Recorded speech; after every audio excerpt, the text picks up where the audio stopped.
வாழ்க வையகம், வாழ்க வையகம், வாழ்க வளமுடன். குரு வாழ்க, குருவே துணை. சிந்தனையை, உடல் நலத்தை சீரமைத்து உய்வித்த குருவே வாழ்க. வாழ்க வளமுடன், வாழ்க வளமுடன், வாழ்க வையகம்.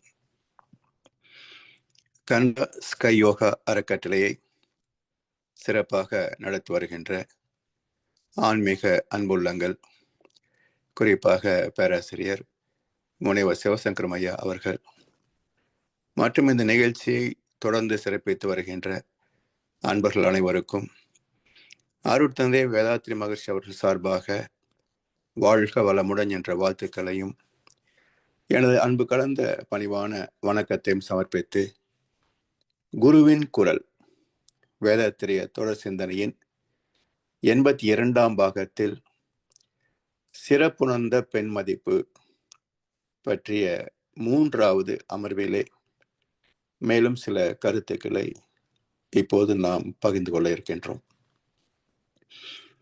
சென்ற வகுப்பிலே வாழ்க்கையின் முதல் கட்டமாகிய இல்லறத்திற்கு நம்மை தயார் செய்து கொள்ளக்கூடிய பிரம்மச்சரியத்தை பற்றி பார்த்தோம். இப்போது 2வது கட்டமாகிய திருமண வாழ்க்கை. திருமண வாழ்க்கையில் அன்பு என்பது கொஞ்சி குழாவுதல் மட்டும் அல்ல. டாலரன்ஸ், அட்ஜஸ்ட்மெண்ட், சாக்ரிஃபைஸ், சகிப்புத்தன்மை, விட்டு கொடுத்தல், தியாகம். இந்த 3 பண்புகளும் கணவன் மனைவி இருவரிடத்தும் இல்லை என்றால் இல்லற வாழ்க்கை நிறைவு பெறுவது இல்லை. இல்லறத்தை துறந்த ஒரு வாழ்க்கை இன்றைக்கு சமுதாயத்தில் லிவிங் டுகெதர், பேச்சுலர் லைஃப் என்றெல்லாம் சில முரண்பட்ட, இயற்கைக்கு முரண்பட்ட ஒரு வாழ்க்கையை தேடிக்கொண்டிருக்கின்றார்கள் மக்கள். இது ஒரு நிறைவான இல்லறத்திற்கு மட்டுமல்ல, நல்ல ஒரு சந்ததியை உருவாக்குவதற்கும் அதை பொறுப்போடு காப்பதற்கும் இந்த புதுமைகள் எல்லாம் கை கொடுக்காது. தனிமையும் உலக நேதி அல்ல. உயிரினம் என்றுதானே சொல்கிறோம். அதன் இனத்தோடு சேர்ந்து வாழ்கின்ற நியதி. இது பாதுகாப்புக்கும் பராமரிப்புக்கும் சந்ததி விருத்திக்கும் துணையாவது.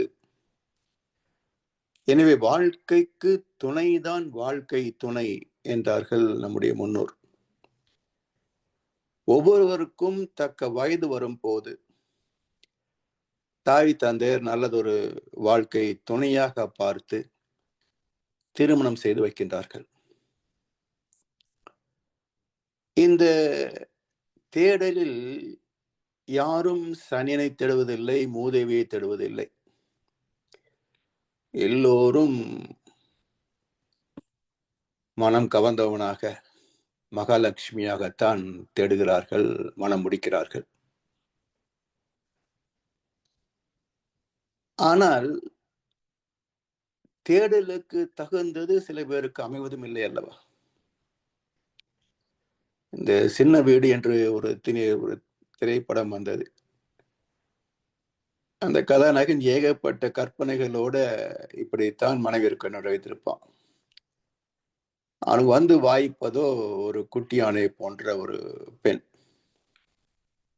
இப்படி எது வாய்க்கும் என்பது அவரவர் பூர்வ கர்ம வினைகளை பொறுத்தது, பாவ புண்ணிய கணக்கை பொறுத்தது. பொதுவாக எதன் அடிப்படையில் ஒரு வாழ்க்கை துணையை தேர்ந்தெடுக்க வேண்டும் என்பதை நம்முடைய ஞானிகள் எழுதிய இதிகாசங்கள் மற்றும் வள்ளுவர் பெருந்தகையுடைய வாழ்க்கையில் நிகழ்ந்ததாக சொல்லப்படுகின்ற ஒரு சம்பவம். இது கற்பனையா உண்மையா என்பது தெரியாது. மகரிஷியும் இந்த கதையை சொல்லியிருக்கிறார்கள். இப்படி வள்ளுவர் தன் வாழ்க்கை எப்படி தேர்ந்தெடுத்தார் என்ற வழிவகையை புரிந்து கொண்டால் நாமும் ஒரு வகையிலே நல்ல வாழ்க்கை துணையை அமைத்துக் கொள்வதற்கு ஓரளவுக்கு நம்முடைய அறிவை பயன்படுத்திக் கொள்ளலாம். சரி, இப்ப வள்ளுவர் எப்படி தேர்ந்தெடுத்தார்? மணலை ஒரு சிறு மூட்டையாக கட்டி தோளிலே போட்டுக்கொண்டு இந்த மணலை சோறாக சமைத்து கொடுக்கின்ற பெண் தான் என்னுடைய மனைவி என்ற நிபந்தனையோடு தேடினார். மணலை சோறாக்க முடியுமா? இது என்ன பைத்தியக்காரத்தனம் என்று பல குடும்பங்கள், பல பெண்கள் ஒதுங்கி போக, ஒரு நாள் ஒரு கிராமத்திலே ஒரு வீட்டு திண்ணையிலே ஓய்வுக்காக இலைப்பறுவதற்காக சற்றே ஒதுங்கினார். அந்த குடும்பத்தார் பெரியவர் இவரை உபசரித்து எங்கள் ஊருக்கு வந்ததனுடைய நோக்கம் என்ன, உங்களுடைய ஊர் எது என்றெல்லாம் விசாரிக்கின்ற போது வள்ளுவர் சொன்னார், நான் திருமணத்திற்காக ஒரு பெண்ணை தேடிக்கொண்டிருக்கின்றேன். அதற்கு ஒரு நிபந்தனை வைத்திருக்கிறேன். இந்த மணலை எந்த பெண் சோறாக்கி தருவாளோ அவளே எனது மனைவி என்றார். அவரும் நினைச்சிருப்பார்ல, இந்த பையனை லூசு போல் இருக்குன்னு நினைச்சிருப்பார். ஆனா வள்ளுவர் தேடிய வாசுகி அந்த அம்மையார் உள்ள இருந்தார், இதெல்லாம் கேட்டுக்கிட்டு இருந்தார். அவங்க சொன்னாங்க, அப்பா அந்த மணலை வாங்கி கொடுங்க, நான் சோறாக்கி படைக்கிறேன் என்றார். பெரியவரும் புரியாத புதிரோடு, சரிப்பா கூட என் பெண்ணு இதை சமைச்சு படைக்கிறேன்றா என்று மணலை வாங்கி வாசி அம்மையாரிடத்தை தந்தார். வாசி அம்மையார் அந்த மணலை வாங்கி கொண்டு போய் கொல்லைப்புறத்துல கொட்டி விட்டு வீட்டில இருந்து அரிசியை எடுத்து சாதம் சோறாக்கி விருந்து படைத்தார். வள்ளுவரும் விருந்து உண்டார். வாசி அம்மையாரை திருமணம் செய்து கொண்டார். இதுல ஒரு என்ன ட்விஸ்ட் என்றால், இறுதி காலம் வரைக்கும் எப்படி மணலை சோறாக்கினாய் என்று வள்ளுவரும் கேட்கவில்லை, இப்படித்தான் மணலை சோறாக்கினேன் என்று வாசி அம்மையாரும் சொல்லவில்லை.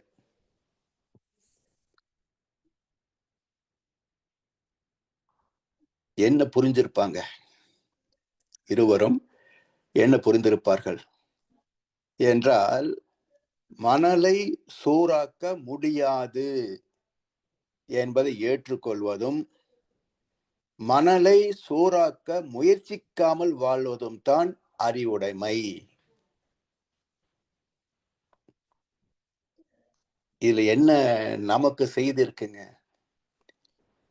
மாற்ற முடிந்த சில பழக்க வழக்கங்கள், குணங்களை கொஞ்சம் எடுத்து சொல்லியோ, விளக்கம் சொல்லியோ, அல்லது வேண்டி கேட்டுக்கொண்டு எப்படி ஒரு வகையில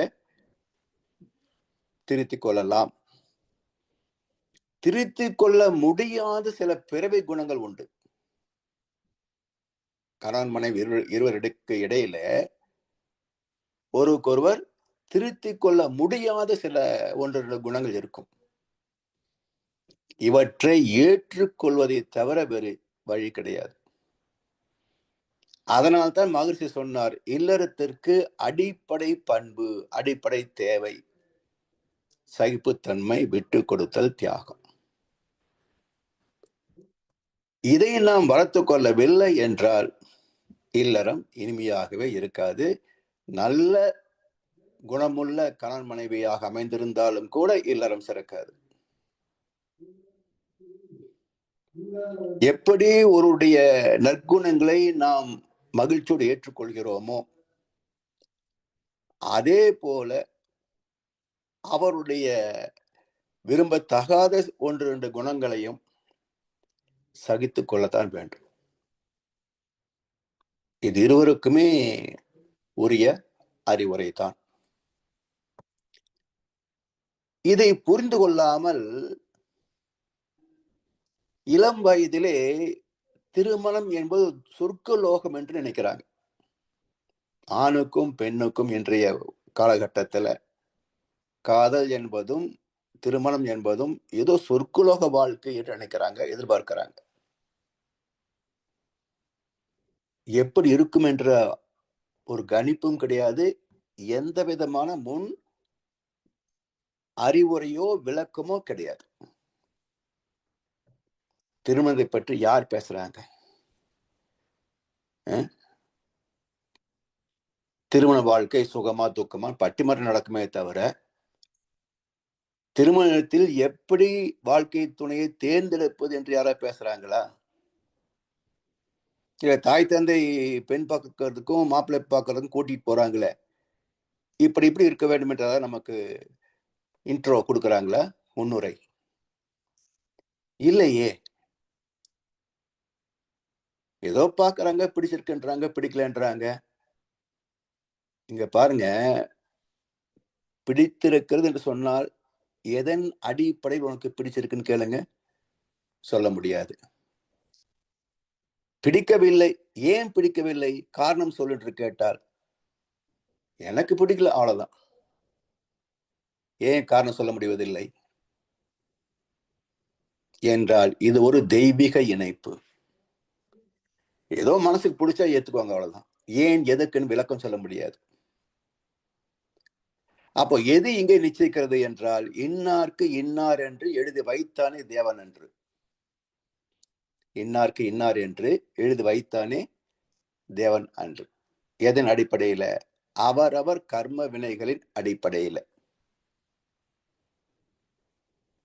அப்ப கர்ம வினை புண்ணியம் மிகுந்திருந்தால் நல்ல வாழ்க்கை துணை அமையும். கர்ம வினையில் புண்ணியம் குறைந்திருந்தால், தீயவை மிகுந்திருந்தால் அதற்கு தகுந்த வாழ்க்கை துணை தான் அமையும். எனவே திருமணம் என்பது ஏதோ பெரியவர்களாக பார்த்து பொருத்தம் பார்த்து முடிவு செய்து மனம் செய்து வைப்பதாகவோ அல்லது இடைத்தரகர்கள் மூலமாக ஒரு துணை அமைவதாகவோ அதுவே சொர்க்கலோகமாக அமையப் போகிறது என்ற எதிர்பார்ப்பும் கற்பனையும் எல்லோருக்கும் இருக்கும். நிஜத்தில் நிஜ வாழ்க்கையில் எதிர்பார்த்த சொர்க்கமும் இருக்கலாம், எதிர்பாராத நரகமும் அமையலாம். இரண்டு நிலைகளிலும் இன்னார்க்கு இன்னார் என்று எழுதி வைத்தானே தேவன் என்று. சரி, எதிர்பார்ப்புகள் அதிகமாகி சகிப்புத்தன்மை குறைந்தால் விளைவு என்ன? எல்லா மேன்மைகளும் அமைந்திருந்தாலும் பிரச்சனைகளும் கூடவே வரும்.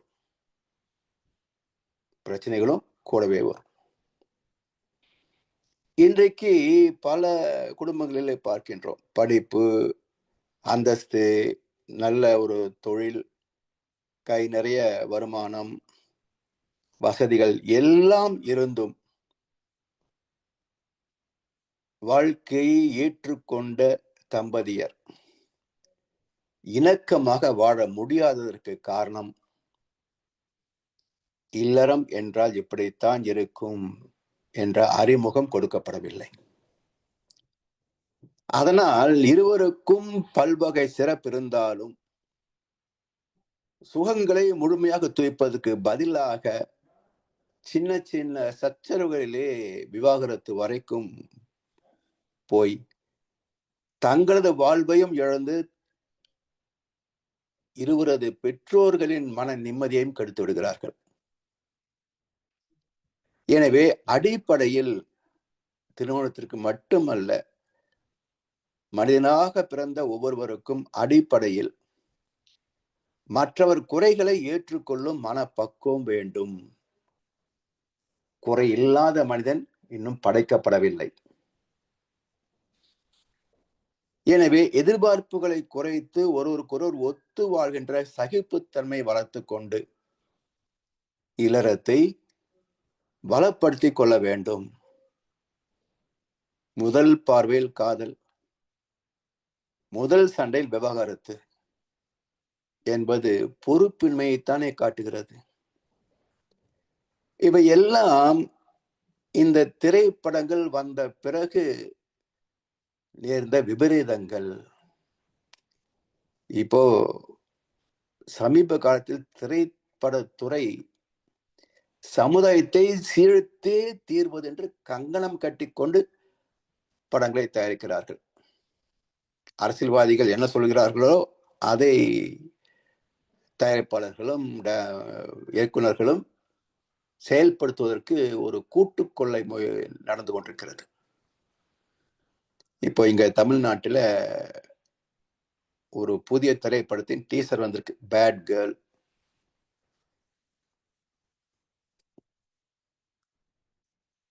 பெண் விடுதலை, பெண் சுதந்திரம், பெண்ணியம் என்றெல்லாம் பேசிக்கொண்டு ஒரு பெண் எப்படி எல்லாம் தான் தோன்றித்தனமாக நடந்து கொள்கிறாள் என்பதை பற்றிய திரைப்படமா, அதை பற்றி நிறைய யூடியூப் டிஸ்கஷன் எல்லாம் போய்கிட்டு இருக்கு. ஆனா யாரும் ஒண்ணு கவனிக்கல. என்னன்னா, பெண் விடுதலை என்று எல்லாம் காட்டியவன் வைத்த பெயர் என்ன? குட் கேர்ள் வச்சிருக்கணும், இல்ல ரெபலியன்ட் கேர்ள் அப்படி பேர் வச்சிருக்கலாம். தமிழ் படம் தான். நான் தமிழ் படத்துல இப்ப இங்கிலீஷ் தான் பேர் வைப்போம். ஆனா பேட் கேர்ள் பேர் வச்சிருக்கிறான். அப்ப என்ன அர்த்தம்? இப்போ இது போல் நடந்தால் அது கெட்டது என்று அவனுக்கு தெரியாமலேயே அவனுடைய மனசாட்சி அந்த திரைப்படத்துக்கு பெயர் வைத்திருக்கிறது. இப்ப பேட் கேர்ள் ஏன் போய் பார்ப்பானே?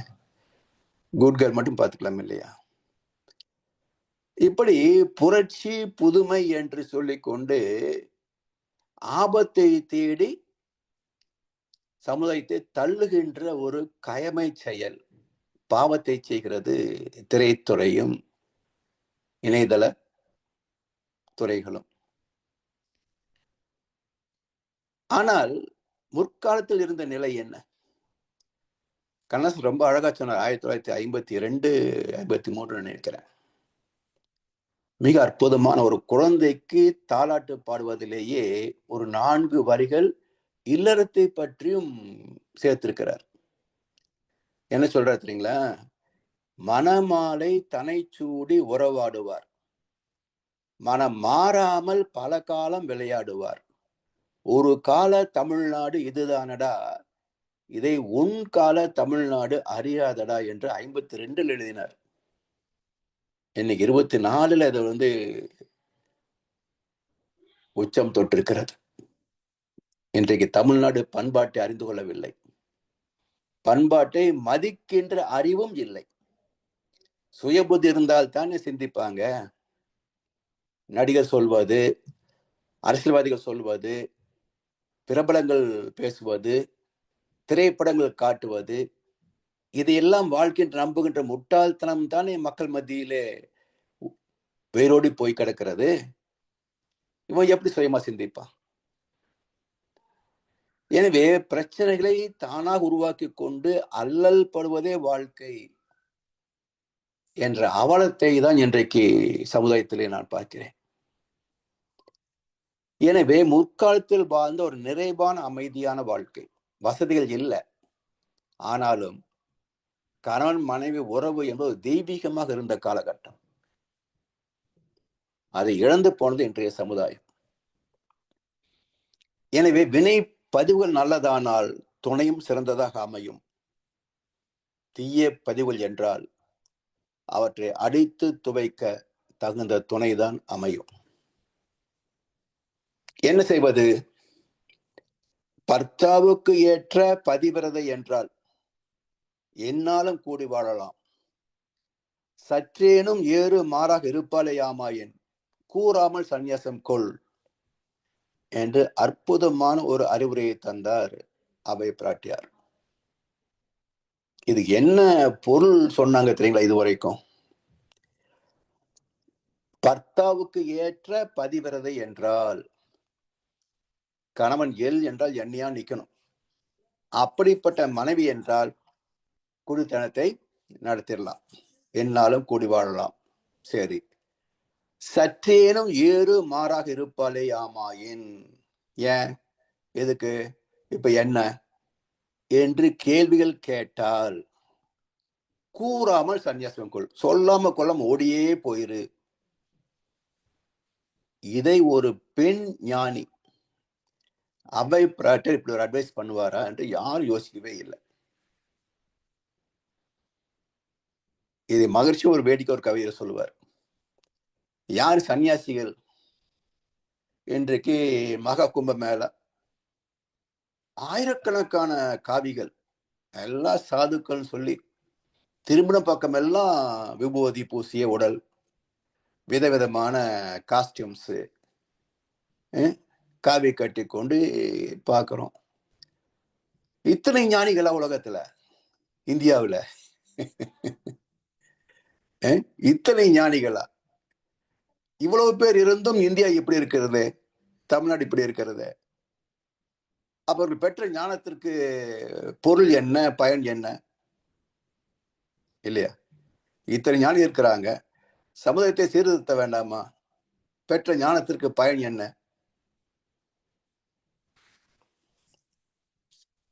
சாமி சொன்னாங்க, பெண்டு பிள்ளை இல்லாதோன், பிழைக்க வழி தெரியாதோன், சண்டையினால் வீட்டை விட்டோன், தங்கமே சன்னியாசி ஆனாருடினார். இப்படி அபையார் சொன்னதுக்கு தப்பா புரிஞ்சுக்கிட்டு சண்டை போட்டு சொல்லாமக்குள்ள ஓடி போயிட்டாச்சு. இப்படிப்பட்ட சாமியார் நிறைய பேர் இருக்கிறான். இங்க தமிழ்நாடு திருவண்ணாமலையிலும் இருக்காங்க. நிறைய காவிரி கட்டிக்கிட்டு சேஷாத்திரி சுவாமிகள் ஆசிரமத்துல சோறு போடுவாங்க, ரமண மகர்ஷி ஆசிரமத்திலையும் அன்னதானம் பண்ணுவாங்க, விசிறி சுவாமிகள் ஆசிரமத்திலேயே அன்னதானம் பண்ணுவாங்க. மூணு ஒரே இடத்துல தான் இருக்குது. இங்க காலையில அங்க மத்தியானம் இங்க ராத்திரி சாப்பிட்டுட்டு அப்படியே மரத்து நிலையில தூங்கிக்கிட்டு காவியை கட்டிட்டு நாங்கெல்லாம் துறவிகள்ன்ற மாதிரி சன்னியாசிகள் அப்படின்னு கிடப்பாங்க. நான் திருவண்ணாமலை மன்ற நிகழ்ச்சிக்கு போயிருந்த போது இதெல்லாம் போய் பார்த்து வந்தேன் ஒரு நாள். இப்ப நான் அன்பர்கள் கேட்டாங்க, எப்படிங்க எங்க ஊர் அப்படின்னாரு. சித்தர்கள் வாழ்ந்த பூமி நல்ல பூமி, ஆன்மீக பூமி. ஆனால் சோம்பேறித்தனத்தை சோறு போட்டு வளர்த்துட்டு இருக்கிறீங்க, என்ன சோம்பேறித்தனத்தை சோறு போட்டு வளர்க்கிறீர்கள் என்று சொன்னேன். என்னங்க ஐயா அப்படின்னாங்க.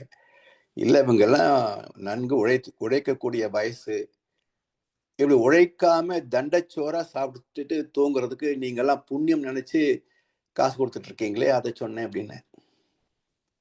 அது எங்கெங்கிருந்தோ ஃபண்ட்ஸ் வருதுங்க ஐயா ஆசிரமங்களுக்கு அப்படின்னா. இப்படி இந்த நன்கொடை எல்லாம் சோம்பேறிகளை வளர்க்குமே தவிர நாட்டின் பொருளாதாரத்தை மேம்படுத்தாது, மக்கள் மத்தியில ஒழுக்கம் சார்ந்த வாழ்க்கையை பரவ செய்யாது. சோ எதை செய்தால் என்ன விளைவு என்று சீர்தூக்கி பார்க்கின்ற அறிவு வேண்டும். அப்படிப்பட்ட சொல்கின்ற கருத்துக்களை சிந்தித்து ஏற்க வேண்டும். பிரபலங்கள் சொல்கின்ற முட்டாள்தனங்களை மட்டுமே ஏற்றுக்கொண்டு சிந்திக்காமல் செயல்படுத்துவேன் என்றால் உங்களை யார் காப்பாற்ற முடியும்?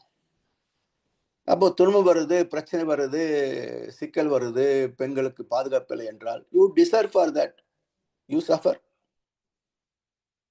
நீதானே விலை போட்டு வாங்கிக்கிட்ட, நல்லோரை அடையாளம் கண தெரியல, நல்லோரை மதிக்க தெரியல, நீதானே விலை கொடுத்து வாங்கின, அனுபவி.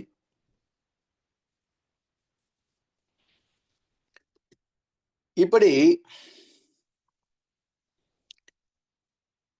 நல்லதொரு இல்லறத்தை அமைத்துக் கொள்ள வேண்டும் என்றால் சந்நியாசம் என்ற சொல் போல பல சொற்களுக்கு, கருத்துக்களுக்கு சிந்திக்கின்ற பழக்கம் வேணும்.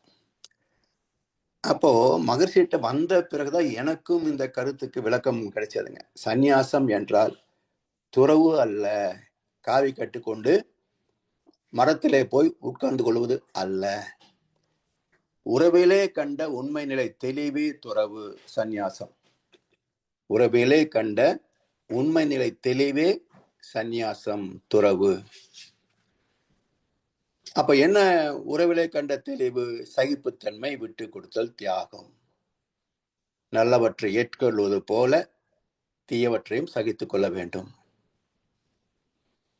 எனவே இதை அளவு முறையோடு புரிந்து கொண்டு ஒருவருக்கொருவர் விட்டு கொடுத்து வாழ வேண்டும். கூறாமல் சந்நியாசம் கொள். தவறுகளை சுட்டி காட்டி கேலி கிண்டல் செய்து அல்லது தீட்டி அடித்து துன்புறுத்தி இப்படி வாழ்க்கையை கெடுத்து கொள்ளாதே. எங்கேயோ பிறந்த ஒரு பெண் பிள்ளை, எங்கேயோ பிறந்த ஒரு ஆண் பிள்ளை, இருவருக்கும் திருமணம் என்ற பந்தத்தின் மூலமாக இல்லறம் என்ற ஒரு புதிய ஒரு உறவு ஏற்படுத்தப்பட்டிருக்கிறது. பேதங்கள் இருக்கத்தான் செய்யும். எனவே ஏற்றுக்கொள்வதை தவிர வேறு வழி இல்லை. கூறாமல் சந்நியாசம் கொள்.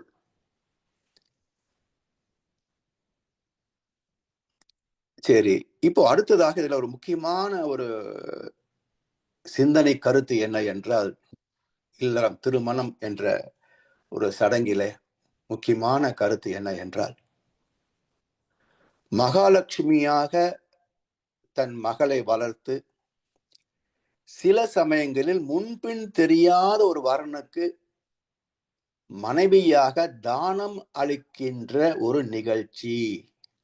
திருமணத்தின் முக்கியமான நிகழ்ச்சி என்னங்க? கன்னிகா தானம். எப்படி காட்டுறது நான் தானம் தந்து விட்டேன் என்பதை? அந்த காலத்துல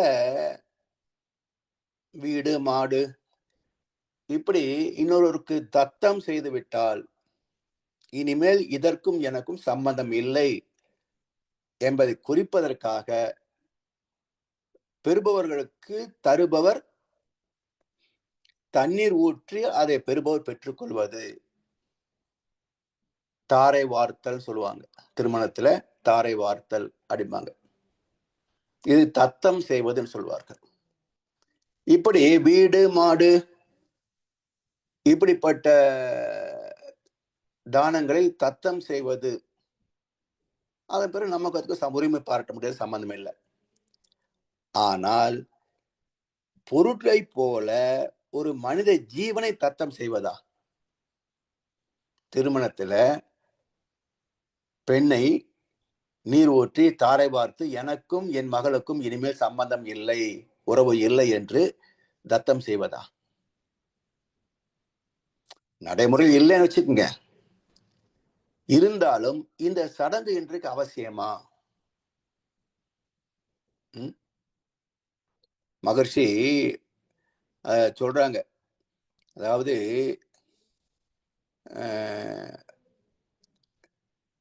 மணவினை நிகழும் போது மகள் தனை பெற்றோர் நின்று கணவன் என்ற ஒருவனுக்கு கையில் நீரை வார்த்து பணமதை ஈந்தோ பெற்றோ பலர்கான தத்தம் செய்வார்.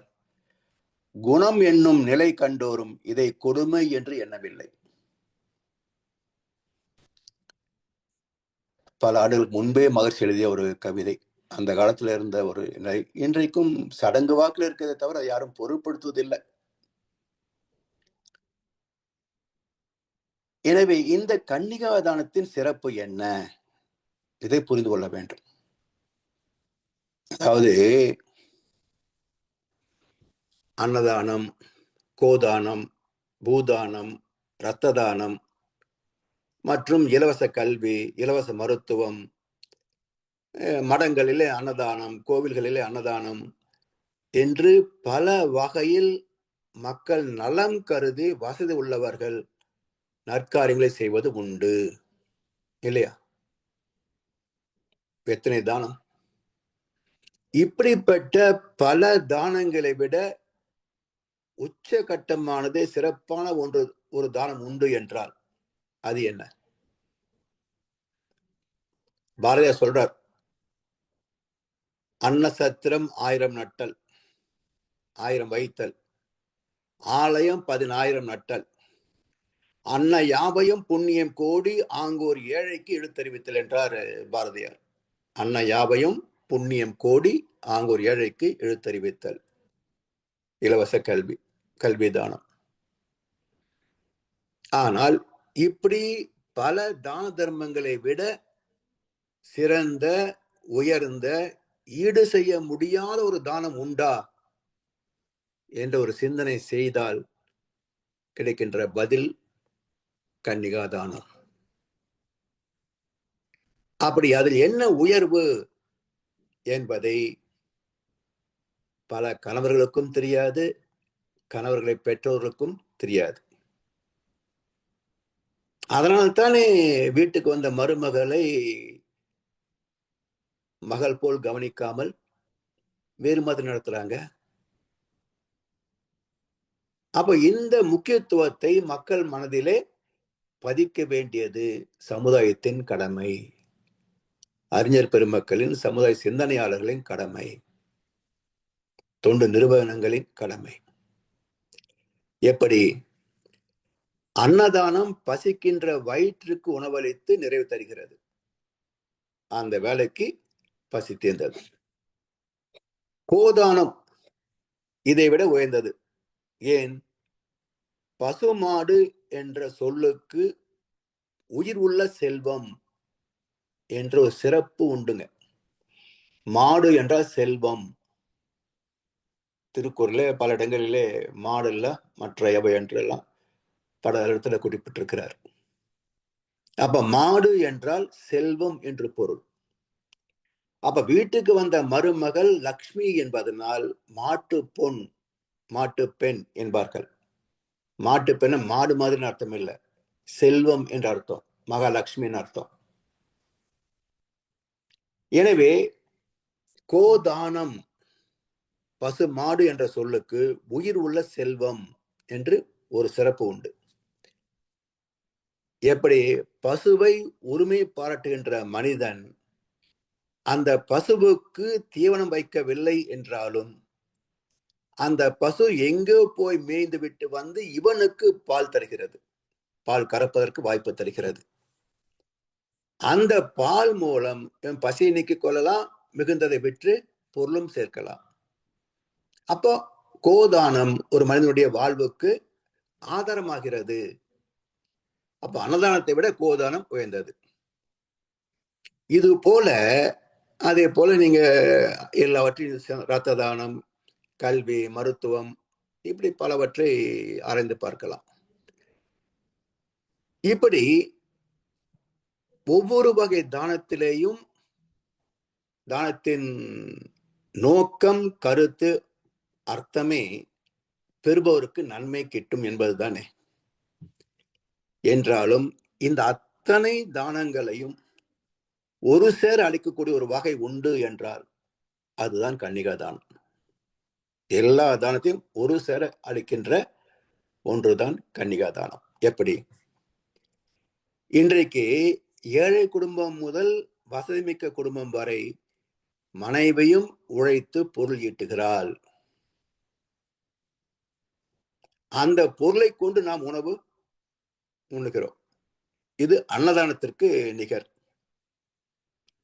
அதிகம் மனைவி சம்பாதிக்கின்ற, அதாவது கல்வி தகுதி திறமையுள்ள ஒரு மனைவி ஈட்டுகின்ற செல்வம், விலை நிலம் வாங்குறாங்க, வீட்டு மனை வாங்குறாங்க, வீடு கட்டுறாங்க, கார் வாங்குறாங்க.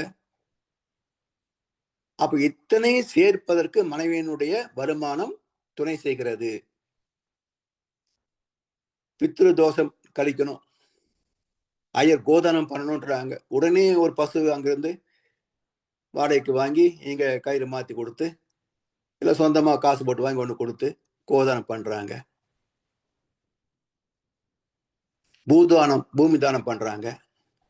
இலவச கல்விக்கு காசு கொடுக்குறாங்க, மருத்துவத்துக்கு நன்கொடை கொடுக்குறாங்க, கோவில் நன்கொடை தர்றாங்க. இப்படி இரண்டாவது கூடுதல் வருமானம் இருப்பதனால் தானே கணவன் தாராளமாக செய்ய முடியுது. அப்போ குடும்பத்தின் பல செலவுகளை தாராளமாக செய்வதற்கு மனைவியினுடைய உழைப்பும் வருமானமும் அடிப்படை அல்லவா? இப்படி இத்தனை நன்மைகளை தருகின்ற மனைவி அமைந்ததற்கு ஒரு தம்பதி, நமக்கு சொந்தம் இருக்கோ இல்லையோ, யாரோ ஒரு தம்பதியின் மகளை நமக்கு கன்னிகாதானம் செய்தது தானே இத்தனை வசதிக்கும் அடிப்படை. அது மட்டுமல்ல, இல்லறம், அதில் பெறக்கூடிய சுகம், சந்ததி, அதன் மூலமா பெறக்கூடிய நன்மைகள், புகழ், இப்போ அத்தனைக்கும் காரணம் ஒரு பெண்ணுடைய ஒரு தாய் தந்தை தன் மகளை கன்னிகாதானம் செய்து தந்தது. ஒரு பெண் மகவை பெற்று வளர்த்து கல்வி தந்து நற்குணங்களை புகட்டி நற்பண்புகளை வளர்த்து சமையல், குழந்தை வளர்ப்பு, குடும்ப நிர்வாகம் என பல திறமைகளை கற்பித்து இவற்றோடு சீர்வரிசை செய்வது எவ்வளவுங்க? ஒரு பெண் பிள்ளையை பெற்று வளர்த்து படிக்க வைத்து நற்குணங்களை புகட்டி நற்பண்புகளை வளர்த்து சமையல், குழந்தை வளர்ப்பு, குடும்ப நிர்வாகம் என்பவற்றெல்லாம் கற்றுத்தந்து இவற்றோடு சீர்வரிசை என்றும் எத்தனை பவுனு, எத்தனை காரு, முடிஞ்ச வீடு, இப்படி ஒரு ஒரு பெற்றோரது வாழ்க்கையின் பெரும் பகுதியையே அள்ளி தருகின்ற நிகழ்ச்சி அல்ல ஒரு கன்னிகாதானம். வெறுமனே தாலி கட்டி கூட்டிட்டு போறாங்களே, கொஞ்சம் யோசிச்சு பாருங்க. ஒரு பெண் பிள்ளையுடைய அவளை பெற்றோர் தாய் தன்னுடைய தியாகம் எவ்வளவு நினைச்சு பாருங்க. இதெல்லாம் அள்ளி தருகின்ற நிகழ்ச்சி தான் கன்னிகாதானம். இதன் பெருமையை விலக்கி சொல்ல வார்த்தை ஏது சொல்லுங்க? இத்தனை ஒட்டுமொத்தமாக ஒரே நாளில் உரிமையை மாற்றி தருகின்ற ஒரு தானம். இந்த பெருமையை எந்த வார்த்தை சொல்லி விளக்க முடியும்? இவை மட்டுமா? வீரியமிக்க விதைகளை விதைத்து நீர் பாய்ச்சி உரமிட்டு வேலியிட்டு பாதுகாத்து அனைத்தும் செய்தாலும் வயலின் மண் சத்து தான் விளைச்சலுக்கு ஆதாரம். மண்ணில சத்து இல்லை என்றால் என்னதான் நீ விதையை போட்டாலும் விளைச்சல் என்ன? அது போல அறிவும் ஆற்றலும் மிக்க ஒரு சந்ததிக்கு ஒரு மனைவியின் பங்கு போற்றற்குரியர் அல்லவா? கணவனின் கல்வி ஒரு தலைமுறைக்குத்தான் பயனாகும். ஆனா மனைவியின் அறிவு திறம் அவள் கருவிலே பிறக்கின்ற ஒவ்வொரு சந்ததியாக பயனளிக்கும். அதனால்தான் இல்லது என் இல்லவள் மாண்பு ஆனால் உள்ளது என் இல்லவள் மானா கடை. வள்ளுவர் கேட்கிறார், இல்லது என் இல்லவள் மாண்பானால். நற்பண்புகளுடைய நல்ல மனைவி அமைந்து விட்டால் அந்த குடும்பத்தில் இல்லாதது எது? உள்ளது என் இல்லவள் மானா கடை. மாண்பு மிக்க மனைவி கிட்டவில்லை என்றால் நீ எவ்வளவுதான் செல்வத்தை குவித்திருந்தாலும் உயர்ந்த பதவியில் இருந்தாலும் என்ன மரியாதை உனக்கு இல்லையா? அறிவார்ந்து செயல்படுகின்ற மனைவி அமைந்தால் இல்லறத்தில் அனைத்தும் நிறைந்திருக்கும். அப்படி அமையவில்லை எனில் வாழ்க்கை எதிர்மறையாகும் என்கிறார் வள்ளுவர். இத்தகைய ஒரு பெண் ஒரு ஆணுக்கு தானமாக கிடைத்தது பெரும் பாக்கியம் அல்லவா? அதனால் நல்ல ஒரு வாழ்க்கை துணை அமைவதற்கு புண்ணியம் செய்திருக்க வேண்டும், நிறைந்த புண்ணியம் செய்திருக்க வேண்டும். இதை மறந்துவிட்டு மனைவியை அலட்சியப்படுத்துவது நன்றி கெட்டத்தனம் அல்லவா? இத்தனை நன்மைகளை தருகின்ற மனைவியை அலட்சியப்படுத்தி விடுவது நன்றி கெட்டத்தனம் அல்லவா? சாமி சொல்லுவாங்க, இல்லறம் என்பது ஒரு தம்பதியின் கர்ம வினைகளை நீக்குகின்ற தெய்வீக பந்தம். அறம் சார்ந்த இல்லறத்தில் தம்பதியரின் முந்தைய 6 தலைமுறைகளின் பாவ புண்ணிய பதிவுகளை தூய்மை செய்வதோடு நல்ல சந்ததி என பல தலைமுறை உருவாக உதவி செய்வதும் இல்லறம். இதற்கு சாதகமாக தகுந்த வகையிலே ஒரு பெண் குழந்தையை பெற்று வளர்த்து பக்குவமாக்கி கணவன் என்ற ஒருவனுக்கு அள்ளித்தருகின்ற பெரும் கொடை அல்லவா கன்னிகாதானம். எனவே இவற்றின் சிறப்பை உணர்ந்து, கன்னிகாதானத்தின் சிறப்பை உணர்ந்து, கணவர் தன் மனைவியை தனக்கு நிகராக மதித்து இல்லறம் காக்க வேண்டும். அவனது குடும்பத்தாரும் மருமகளை தன் மகள் போல அன்பு காட்டி அரவணைத்து வாழ வேண்டும். சரி, பெற்றோர் தம் மகளை தானம் செய்வதால் அவளுக்கும் பிறந்த வீட்டுக்கும் இனி தொடர்பில்லை என்றும், கணவன் எப்படி இருந்தாலும் என்ன செய்தாலும் அவனுக்கு கட்டுப்பட்டவள் என்றும் கருதுகின்ற அறியாமை, இதை வேதத்தில் மகர்ஷி அவர்கள் ஏற்றுக்கொள்ளவில்லை. ஏன்? இப்போ சாமி பிச்சை போடுங்கன்றார் ஒருத்தர். பணம் இல்லப்பா, உணவா இருக்குன்னு சொல்லி உணவு போட்டுறோம் கொடுக்குறோம். அதை வாங்கிவன் தூக்கி குப்பையில் எரிஞ்சா உங்களுக்கு கோபம் வருமா வராதா? ஏண்டா எடுக்கிறது பிச்சை, அது குப்பையில போடுறேன்னு கோபம் வருமா இல்லையா? அப்போ தனக்கு உரிமை இல்லாத ஒரு பெண், இன்னொரு வீட்டு மகள், அவளை தானம் பெற்றவன் இந்த கணவன். தானம் பெற்ற மனைவியை துன்புறுத்துவதற்கு இவனுக்கு எப்படி உரிமை வந்தது? மனம் செய்வதால் என் மகள் என்ற உறவு எப்படி அருந்து போகும்? எப்படி அருந்து போகும்? உறவுகள் மலருமே தவிர உறவுகள் அழிந்து போவதே கிடையாது.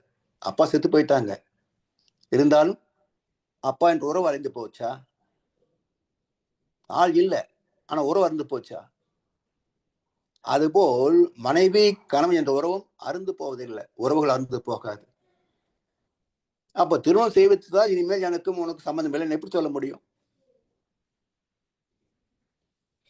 இந்த எண்ணங்களை சமூகத்திலிருந்து களைய வேண்டும் என்கிறார் மகர்ஷி அவர்கள். அதுவும் இந்த தண்ணீர் வார்த்து தாரை வார்க்கின்ற சடங்கு. இது முற்காலத்தில் இருந்த அளவுக்கு இல்லை. இந்த காலத்தில் அங்கங்கே மாற்றம் நிகழ்ந்து கொண்டுதான் வருகின்றன. காரணம் என்ன? ஒன்று படிப்பறிவு, இன்னொன்று சுயமான சம்பாத்தியம். அதனால் ஒரு அங்கீகாரம், ஒரு மதிப்பு எல்லாம் வந்திருப்பது உண்மைதான் என்றாலும் இது முழுமையாகவும் இல்லை, சமுதாயம் முழுவதும் பரவலாகவும் இல்லை. அதாவது எனக்கு தெரிந்த ஒரு குடும்பம், 2 பசங்க, பெரிய மருமகள், 2வது பையனுக்கு பொண்ணு பார்க்குற நிகழ்ச்சியில நான் போயிருக்கேன். அவர் பெருமையா சொல்றார், 2 பசங்ககிட்ட கிரெடிட் கார்டு கொடுத்துருக்கிறார். சம்பளம் நேரா அவனோட அக்கௌண்ட்ல இருந்து சேம் டே இவரோட அக்கௌண்ட் மாறிடணுமா? அவங்க கிரெடிட் கார்டு செலவு பண்ணிக்கலாம். மாச கடைசியில அந்த கிரெடிட் கார்டு லிஸ்ட் பார்த்து எந்த செலவெல்லாம் அனாவசியம் பண்ணிக்கலாங்கன்னு இவருக்கு தோணுதோ அதை கண்டிச்சுட்டு கிரெடிட் கார்டு பேமெண்ட் கொடுப்பாராமா. சரி, மகன் தான் இப்படின்னு சொன்னா, பெரிய மகன் தான் இப்படின்னு சொன்னா, மருமகளுடைய சம்பளம் அப்படித்தான். இதை எவர் சொல்ற? பெருமையா சொல்றார், என் பசங்களை வந்து அப்படி கை பிடிக்கல வச்சிருக்கிறேன் அப்படின்னு. சரி, அவுத்து விடுங்க, என்ன பார்ப்போம். கை பிடிக்கல வச்சுட்டீங்க, அவுத்து விடுங்க, என்ன பார்ப்போம். அவனுக்கு எதுவுமே வாங்கவும் தெரியாது, விற்கவும் தெரியாது, பணத்தை நிர்வாகம் பண்ணவும் தெரியாது. இப்ப நீ செத்து போயிட்டா அவங்க எப்படி வாழ்வாங்க இந்த சமுதாயத்துல? அப்ப இது அல்ல, தீது நன்று இரண்டையும் கற்பித்து அவரவர்கள் சுயமாக செயல்படுகின்ற ஒரு பக்குவத்தை கற்றுத்தருவதுதான் தாய் தந்தைக்கு பெருமையே தவிர என்ன கேட்காம எதுவும் செய்ய மாட்டாங்க அப்படின்றது பெருமை அல்ல. எத்தனை நாளைக்கு நிற்குதெல்லாம்? இப்படி எங்கேயாவது இப்போ இருக்கத்தானே செய்யுது. இது இந்த 20ஆம் நூற்றாண்டு 21ஆம் நூற்றாண்டு தான் பேசுறேன். அப்ப இன்றைக்கு இந்த நிலை இருக்கத்தான் செய்யுது. அப்ப இது எங்கோ 1, 2 இது மாதிரி அங்கே பரவலா பார்க்க முடியாது. எனவே இல்லறத்திற்கு அடித்தளம் புனிதமான தெய்வீகமான கணவன் மனைவி உறவு. இதை பற்றி கண்ணதாசன் தான் நிறைய திரைப்பாடல் படங்களிலேயே பல பாடல்களிலே பாமர்னு புரிந்து கொள்ளக்கூடிய வகையில மிக எளிமையான கருத்துக்களை விதைத்தார். என்ன துரதிருஷ்டம்னா, குத்துப்பாட்டு கேட்கிற அளவுக்கு மக்கள் மனம் மாறி போனதுதான் துரதிருஷ்டம். கருத்துள்ள பழைய திரைப்பாடல்களை கேட்பவர்களே கிடையாதுங்க. பொருள்மிக்க பாடல்கள் எழுதக்கூடியவர்களே இன்னைக்கு கிடையாது. அப்ப எப்படி சமுதாயத்துல நல்ல கருத்துக்கள் பரவும் யோசிச்சு பாருங்க. யாருமே சொல்லி தரது இல்லைன்னா சுயமா புரிஞ்சுக்க முடியுமா? சாத்தியம் இல்லை. நமக்கு மகர் சொன்னதுனால தான் நாம் புரிஞ்சுக்கிட்டோம். நாம சுயமாக கத்துக்கிட்டோம்னா ஆழம் எழுதுகள் போல் உறவு 1000 வந்தும் என்ன வேறென நீ இருந்தாய் அதில் நான் வீழ்ந்து விடாதிருந்தேன் என்றார் மனைவியை பற்றி கண்ணதாசன் பாடல்ல. அதாவது மரத்திற்கு ஆணிவேர் தான் ஆதாரம். ஆணிவேர் காய்ந்து போனால் மரம் சாய்ந்து போகும் இல்லையா?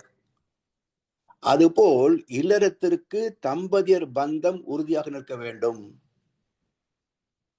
ஒரு கணவனோ மனைவியோ புண்ணியவார்கள் என்பதை நிரூபிப்பது அவரவர்களுக்கு அமைந்த வாழ்க்கை துணைதான். நல்ல மனைவி கிடைத்தால் கணவனைத்தான் பாராட்டணும், புண்ணியவானப்பா நீ அப்படின்னு. நல்ல கணவன் கிடைத்தால் மனைவியைத்தான் பாராட்டணும், புண்ணியம் செய்தவள் நீ என்று. அன்பும் அறனும் உடைத்தாயின் இல்வாழ்க்கை பண்பும் பயனும் அது. குடும்பம் என்றால் எப்படி இருக்கணும், இல்வாழ்க்கை என்று 4ஆம் அதிகாரத்திலேயே அற்புதமான ஒரு வாழ்க்கையை தந்தார் வள்ளுவ பெருந்தகை.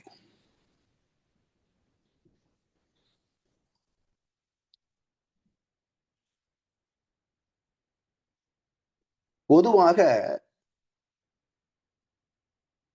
மக்களிடம் அன்பானது எல்லை கட்டிய பாசமாகவே செயல்படுகிறது. நாம் குடும்பத்திலே உறவு நட்பிடத்திலே செலுத்துவதெல்லாம் அன்பு அல்ல, பாசம்.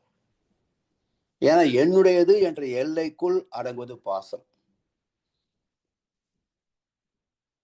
தன் குடும்பத்தை போல மற்றவர்களை நேசிக்கின்ற மன விரிவுதான் அன்புக்கு அடையாளம். தன்னை போல பிறரை எண்ணும் தன்மை, அது அன்புக்கு அடையாளம். அப்ப அன்பும் அறனும் உடைத்தாயின், அன்பு இருக்க வேண்டும், அற வாழ்க்கை இருக்க வேண்டும். ஒழுக்கம் கடமை ஈகை இணைந்த அற வாழ்க்கை இருக்க வேண்டும்.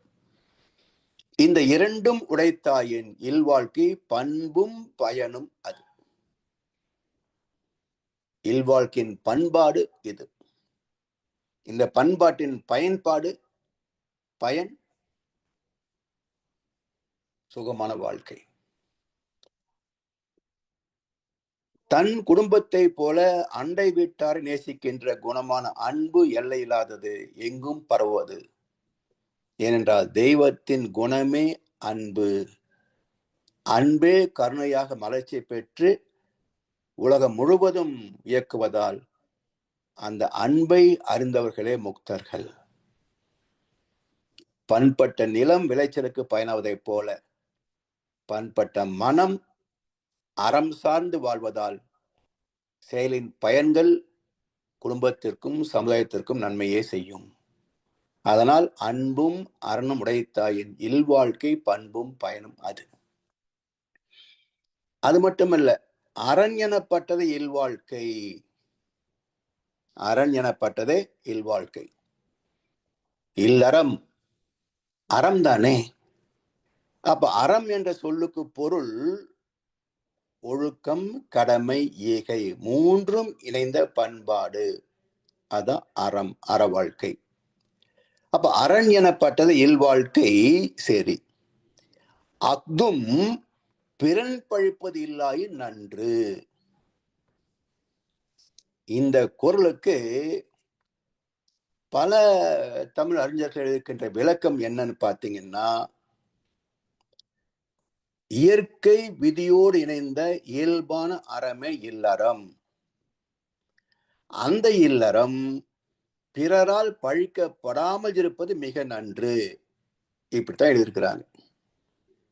இந்த இல்லறம் பிறரால் பழிக்கப்படாமல் இருப்பது மிக நன்று. சரி, அறிவில்லாதவர் பழித்து பேச மாட்டாங்களா? அற வாழ்க்கை வாழ்ந்தாங்க. அறம் என்றால் என்னன்னு தெரியாத ஒருவன் அவர்களை புறம் பேச மாட்டானா? பழிச்சொல் பேச மாட்டானா? இது எப்படி உண்மையாகும்? அவன் புறம் பேசினால் அது உண்மையாகுமா? சொல்லுங்க. நல்ல தம்பதி, அறம் சார்ந்த தம்பதிகளை பற்றி யாராவது தூற்றினால் அது உண்மையாகுமா? சொல்லுங்க. இது எப்படி சரியாகும்? நம்மளவில நம்ம ஒழுக்கமா இருக்கலாம். அடுத்தவனை பாராட்டுவானா, அல்லது புறம் பேசுவானா, அல்லது குறை கூறுவானா, அது எப்படி நாம் நிச்சயிக்க முடியும்? அஃதும் பிறன் பழிப்பது இல்லாயின் நன்று. இது எப்படி வள்ளுவர் சொல்லியிருப்பார் என்றால், இங்கேதான் ஒரு ரகசியம் இதிலே அடங்கியிருக்கிறது. அது என்ன பாருங்க. நபிகள் சொல்வார், மற்றவரை பற்றி நாம் செய்கின்ற விமர்சனம், மற்றவர்களை பற்றி நாம் செய்கின்ற விமர்சனம் உண்மை என்றாலும் அது புறம் பேசுவதாகும். உண்மைதான் என்றாலும் அது புறம் பேசுவது. அவன்கிட்டே பேசுறதில்லை, அவனை பத்தி மற்றவங்கிட்ட போய் பேசுறது புறம் பேசுவதாகும். ஒருவேளை அது பொய்யாக இருந்தால் அவதூறு ஆகும். அப்போ மற்றவரை பற்றி இன்னொரு இடத்திலே நாம் பேசுகின்ற போது உண்மை என்றால் புறம் பேசுவது, பொய் என்றால் அவதூறு. அப்ப புறம் பேசுவதும் அவதூறு செய்வதும் அறம் சார்ந்த வாழ்க்கையா? அறம் சார்ந்த பண்பாடா? அப்ப என்ன சொல்ல வர்றாரு? அரஞனப்பட்டது இல்வாழ்க்கை அஃதும். அப்படிதான் வாழ்ந்துட்டு இருக்கிறோம். இருந்தாலும் சில சமயங்களில் மற்றவரை பற்றி நாம் இன்னொரு இடத்துல கொட்டிடுவோம், மனப்புழுக்கத்தை பேசிடுவோம் தவறுதலாக.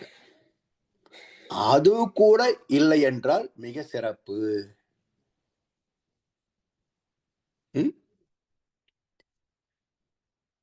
எனவே புறம் பேசுவதும் அவதூறு செய்வதும் சான்றோருக்கு அழகல்ல, அறம் சார்ந்த தம்பதிக்கு அழகல்ல. அதனால் எண்ணம் சொல் செயலால் எல்லோருக்கும் நன்மை மட்டுமே தரத்தக்க வகையில் ஐவகை கடமைகளை ஆற்றி அறத்தோடு வாழ்வதுதான் உயர்ந்த இல்லறம் எனினும், மற்றவரை பழித்து பேசாமல் வாழ்வது அறத்திற்கே சிறப்பு சேர்க்கும், அற மாண்பிற்கே சிறப்பு சேர்க்கும். அழகான பெண் அலங்கரிக்கப்பட்டதை போல மேலும் சிறப்பு சேர்க்கும் என்பதுதான் இந்த குறளுக்கு பொருத்தமான கருத்து. சரி, எது தேவை, எப்பொழுது தேவை, எவ்வளவு தேவை, எதற்கு தேவை என்ற கணக்கு பார்த்து கணக்கு தெரிந்து அதற்கு தகுந்தாற்போல் வாழ்கின்ற அறிவு சார்ந்த பெண் இருந்தால் குடும்பத்துல பற்றாக்குறையே இருக்காதுங்க. பெருமைக்குரியவள். பிறந்த வீட்டில் எப்படியோ வாழ்ந்திருக்கலாம், வசதியாக இருந்திருக்கலாம். புகுந்த வீட்டுக்கு வந்த பிறகு அந்த சூழ்நிலைக்கும் வசதிக்கும் கணவனின் தேவைக்கும் தகுந்தாற் போல தன்னை தகமைத்துக் கொள்கின்ற மனைவி விட ஒரு கணவன் பெறக்கூடிய செல்வம் வேறு இல்லை. அடுத்தது சாந்தி முகூர்த்தம். இதை பற்றி அடுத்த வகுப்பில சிந்திப்போம் என்று சொல்லி வாய்ப்பளித்த அனைவருக்கும் நன்றி பாராட்டி, இன்றைக்கு சுப முகூர்த்தம் திருமணத்தை பற்றிய செய்திகளை நாம் சிந்தித்திருக்கிறோம். வாய்ப்பளித்த அனைவருக்கும் நன்றி பாராட்டி இன்றைய உரையை நிறைவு செய்கின்றோம். வாழ்க வளமுடன், வாழ்க வளமுடன், வாழ்க வையகம். நன்றிகள் ஐயா. வாழ்க வளமுடன் ஐயா. நன்றிகள். வாழ்க வளமுடன். அருமையான சிந்தனை உரையை ஐயா எங்களுக்கு தந்திருக்கிறார். இதிலே சில பகுதிகள் முந்தியும் கேட்டிருக்கிறோம் என்ற நினைவு வருகின்றது. சிறப்பையா. இப்பொழுது இந்த சிந்தனையை பற்றிய அன்பர்களுடைய கேள்விகளுக்கு அல்லது அவர்களுடைய கருத்துக்களுக்கு செல்வோம். ஐயாவிடம் உங்கள் கேள்விகளை கேட்க விரும்புவர்கள் கைகளை அல்லது கருத்துக்களை பதிவு செய்ய விரும்புவர்கள் கைகளை உயர்த்தி கேட்கலாம். வாழ்க வளமுடன் ஐயா. வாழ்க வளமுடன். இந்த வள்ளுவர் வாசுகி கதையில இன்னொரு கருத்தை கூட சொல்லுவாங்க. சொல்லுங்கய்யா. வள்ளுவர் என்ன சொன்னார்னா, சாப்பிடும் போது ஊசி அதேதான் ஊசியும் தண்ணி ஒரு டம்ளர்ல தண்ணியும் வைக்கணும் அப்படின்னு சொல்லி அது அந்த அம்மா வச்சிருக்காங்க. அப்புறம் அது அதான் நீங்க சொன்ன மாதிரி மணல சோறாக்குற கதை தான் இதுவும். அவங்க சொன்னதை அப்படியே செஞ்சாங்க அவங்க. ஆனா கூட ஏன் அதுக்குன்னு கேட்டது இல்லை. ஆனா இறக்கும் தருவாயில வாசுகி அம்மா கிட்ட வாசுகி அம்மா கேட்டிருக்காங்க, ஏன் இந்த மாதிரி பண்ணீங்கன்னு. இந்த மாதிரி நீ சாதம் நீ பரிமாறும் போது சிந்தினா அந்த பருக்கை அதை குத்தி எடுத்து தண்ணியில தொட்டு மறுபடியும் அந்த பருக்கையை வீணாக்க கூடாதுன்ற கருத்தை அதை நான் அந்த நோக்கத்தோடு தான் சொன்னேன். நீ வாழ்நாள் முழுவதும் ஒரு தடவை கூட ஒரு பருக்கையை சிந்தாம நீ பரிமாறின, அதுக்கு வாய்ப்பே இல்லை, அதனால்தான் அதை பயன்படுத்தவே இல்லை அப்படின்னு அதுக்கு விளக்கம் கொடுத்ததாக ஒரு குறிப்பு, ஒரு கதை. நானும் கேட்டிருக்கேங்கய்யா. ஆமா ஆமா ஆமா ஆமா அந்த அளவுக்கு வாசுகி. அதான் அப்புறம் கிணத்துல தண்ணி கூட விட்டுட்டு வந்தாங்கன்னு சொல்லி போச்சு. இது மாதிரி நிறைய கதைகள் கதையா இருந்தாலும் கருத்துக்களை சொல்லக்கூடிய ஒரு விஷயம். அதை நம்ம உள்வாங்கிக்கணும், அவ்வளவுதான். ஆமா, அதுதான் நமக்கு பயனாகும். திருக்குறளுக்கும் நல்ல விளக்கம் சொன்னீங்க. பிறன் பழிப்பது இல்லாயின் நன்றுன்றது, அது பிறன் பழிக்கிறது கதை கட்ட ஒருவன் பிறந்து விட்டால் கண்ணகி வாழ்விலும் அதனால அது பிறன் பழிப்பதை பத்தி கவலை இல்லை. ஆனா இதுதான் உண்மையான கருத்து. அது நம்ம நோன்பு செய்யும் போது ஆண்டாள் சொன்ன மாதிரிதான், நெய்யுண்ணும் பாலுண்ணும் குரலை சென்றோதோம் சொன்னாங்க. குரலை பேசுறது கிடையாது, புறம் பேசுதல் கிடையாது. இந்த மாதிரி இல்லறத்துல இது ரொம்ப அவசியமான பண்பு. அதை நல்லா அது ஒரு உட்பொருள் விளக்கம் தான். அதை நல்லா அழகா சொன்னீங்க. வாழ்க வளமுடன் ஐயா. நன்றி ஐயா. வாழ்க வளமுடன். வாழ்க வளமுடன் ஐயா. வாழ்க வளமுடன். வேறு அன்பர்கள் அதாவது ஐயாவிடம் கேள்விகள் அல்லது கருத்துக்கள்?